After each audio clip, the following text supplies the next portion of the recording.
मागणीसाठी काँग्रेसतर्फे देशव्यापी थाळीनाद आंदोलन करण्यात आलं। यावेळी नाशिकमध्ये काँग्रेसच्या पदाधिकाऱ्यांनी स्थानिक प्रशासनाला या निर्णयाविरोधातील नाराजी निवेदनातून स्थानिक प्रशासनासमोर व्यक्त केली।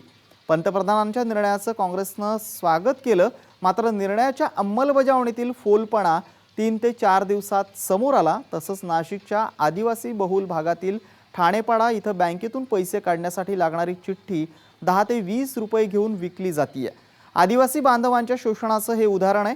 त्याचबरोबर या निर्णयाला 53 दिवस होऊनही स्थिती पूर्वपदावर आलेली नाही। मन की बातमध्ये पंतप्रधान बोलतात, मात्र संसदेतून पळ काढतात असा आरोपही त्यांनी यावेळी व्यक्त केला।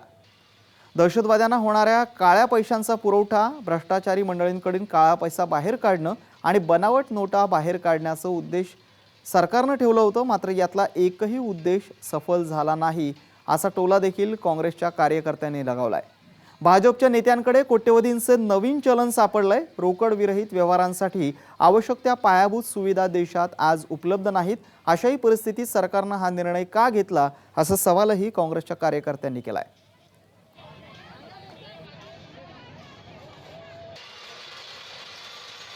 नरेंद्र मोदी हे देशाची दिशाभूल करतात आणि या ठिकाणी ते वेगळ्या दिशेकडे घेऊन जायचा प्रयत्न करतात।